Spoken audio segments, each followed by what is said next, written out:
In 1965 and 1966, when I photographed Dr. King here in Chicago, most photographers shot in black and white. It was less expensive, and it was the only way to get into local newspapers. I found out later I was the only photographer shooting in color.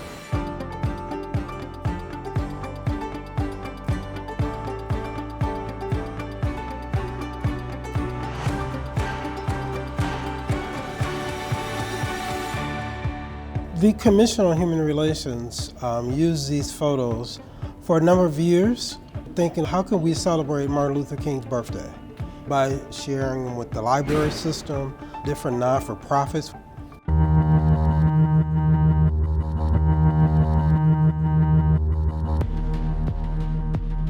I was trying to help people understand that it wasn't Dr. King that was causing the violence, but that there were people in Chicago neighborhoods that did not want fair housing.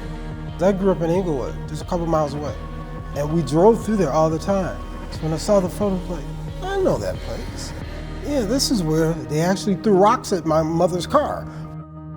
I was here with Dr. King and about 10,000 other people. I was able to get within a couple feet of the podium. In those days, there really was no security. No one ever told me to stop. No one said anything to me.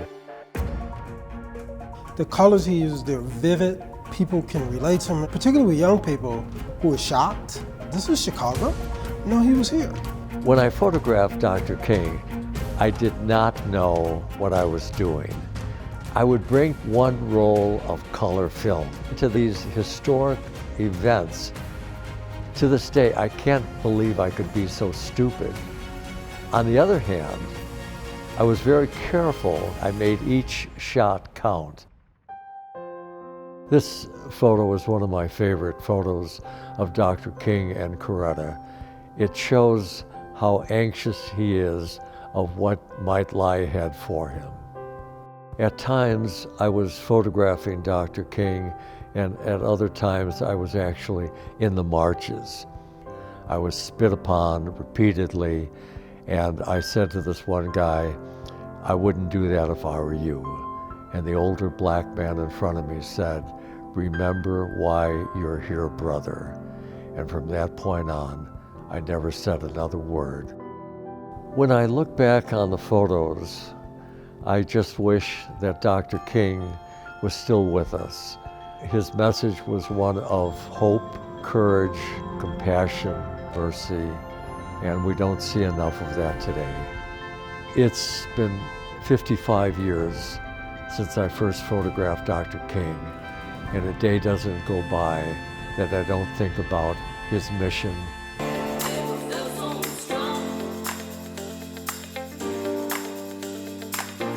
One of my favorite quotes from Dr. King, I have many, he says, we must all live as brothers and sisters or perish as fools.